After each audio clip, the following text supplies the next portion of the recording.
Salut à tous et à chacun, bonne et heureuse année 2022, surtout tous mes vœux de santé. Ah oui, la santé, ça c'est la chose la plus importante, c'est notre richesse, c'est notre capital. Meilleurs vœux encore à vous. Et encore merci à vous tous pour la confiance que vous nous renouvelez.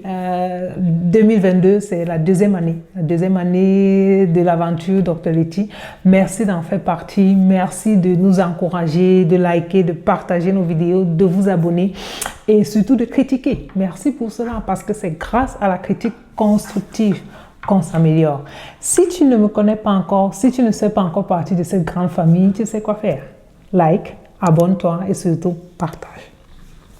Vous savez les amis, en cette nouvelle année, j'ai une pensée particulière envers ces couples-là qui, une fois de plus, n'ont pas pu réaliser leur vœu le plus cher. Celui de devenir parent, de porter une grossesse, d'attendre un enfant. C'est un thème très sensible, très difficile. Mais c'est pour vous dire, vous n'êtes pas seul et la médecine est là, on a avancé, dépendamment bien sûr de l'environnement dans lequel on se trouve. Ça peut être injuste, mais bon, qu'est-ce qu'on veut? Le monde est capitaliste.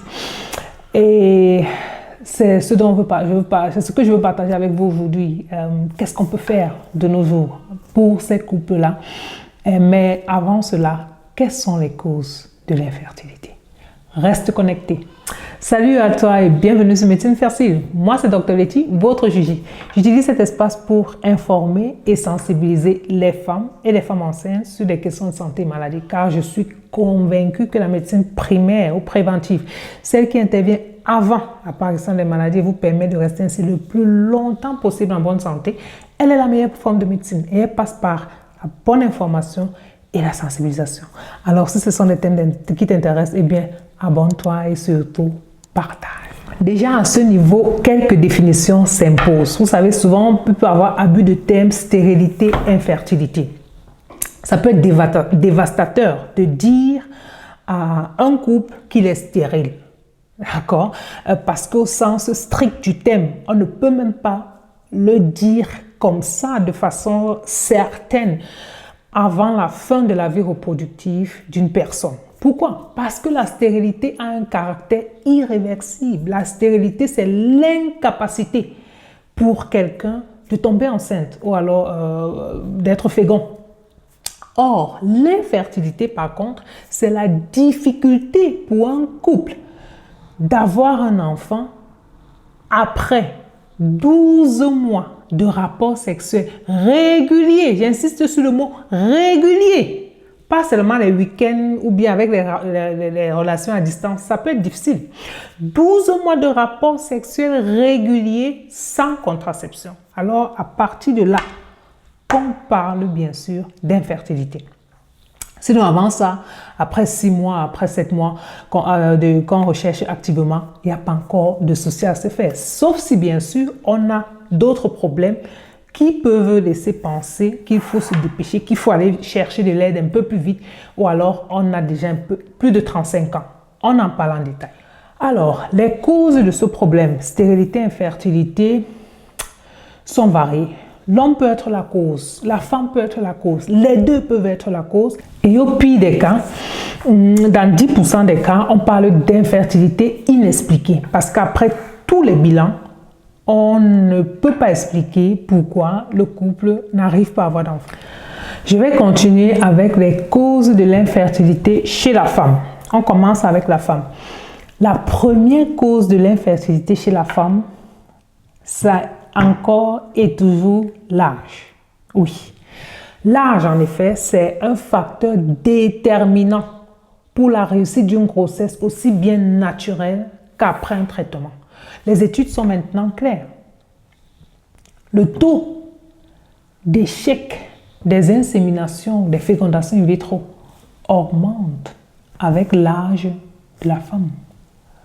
Oui, mesdames, parce que la fertilité, elle est maximale à 25 ans, elle diminue à 32, chute à 35 et devient presque nulle à 45 ans. Pourquoi?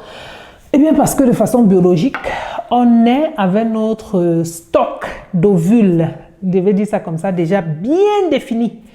Et quand on vieillit, on en perd aussi et nos ovules vieillissent. Ça veut dire ils diminuent en quantité, ils diminuent en qualité.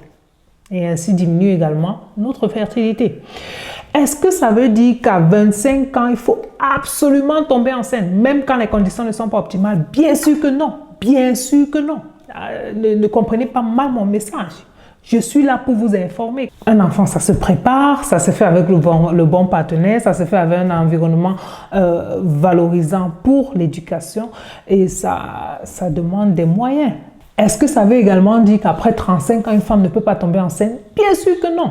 Bien sûr que non. On en voit tous les jours, il y a des femmes, même à 38 ans, elles tombent enceintes naturellement et elles accouchent sans problème. On parle juste de probabilité diminuée. D'accord? Ce n'est pas absolu. D'autres causes de l'infertilité chez les femmes, ce sont les problèmes avec le fonctionnement des trompes. Les trompes bouchées, par exemple. Surtout à cause des infections telles que la chlamydia. Il peut bien sûr avoir d'autres causes, mais ça, c'est la cause la plus fréquente. Après, on a le fonctionnement au niveau de l'utérus, les adhérences au niveau pelvien. C'est à cause d'une maladie comme l'endométriose. Par la suite, les problèmes hormonaux. Le problème hormonal le plus fréquent chez les femmes, c'est celui du syndrome des ovaires polykystiques, en abrégé SOPK. C'est quoi le problème avec cette maladie? Le problème avec les femmes qui ont un syndrome des ovaires polykystiques, c'est qu'elles ont des ovules, mais elles n'ovulent pas. Alors, leurs ovules ou alors ovocytes sont stockés dans leurs ovaires, mais au moment de l'ovulation, d'accord, où l'ovule doit sortir pour pouvoir être fécondé par un spermatozoïde, elle n'ovule pas. C'est ça le problème avec cette maladie-là. Sinon, à part ces causes féminines ou alors gynécologiques, il y a également des maladies générales qui peuvent affecter la fécondité d'une femme. Une hypertension, un diabète, des maladies endocriniennes comme la thyroïde qui ne sont pas bien contrôlées. Ça ne veut pas dire que si on a ces maladies, on ne peut pas tomber enceinte. Non, tout c'est de traitement, tout c'est de bien surveiller. C'est la même chose avec l'obésité. Est-ce que les femmes qui sont obèses ne peuvent pas, qui sont à ce point ne peuvent pas tomber enceinte? Non, elles ont juste des difficultés. C'est beaucoup plus difficile. C'est la raison pour laquelle si on a le temps avant le vœu de pouvoir tomber enceinte, d'avoir un poids normal, c'est idéal. D'accord? Et bien sûr, les facteurs environnementaux, les toxines, les perturbateurs auxquels nous sommes tous exposés, ça aussi, ça joue un rôle. Et je vais finir avec les causes masculines de l'infertilité, car comme on a vu, le fait que le couple n'arrive pas à avoir d'enfants, ça passe seulement le problème de la femme. Ça peut aussi être, le problème peut aussi venir de l'homme ou des deux, ou alors inexpliqué. Mais il ne s'agit pas ici de lancer la pierre sur l'un ou sur l'autre. On est un couple et quand on parle de fertilité du couple, on parle du couple, on ne parle pas d'une personne. On doit résoudre le problème ensemble. Chez l'homme, un désir d'enfant inassouvi est en relation directe ou indirecte avec la qualité du sperme. D'accord?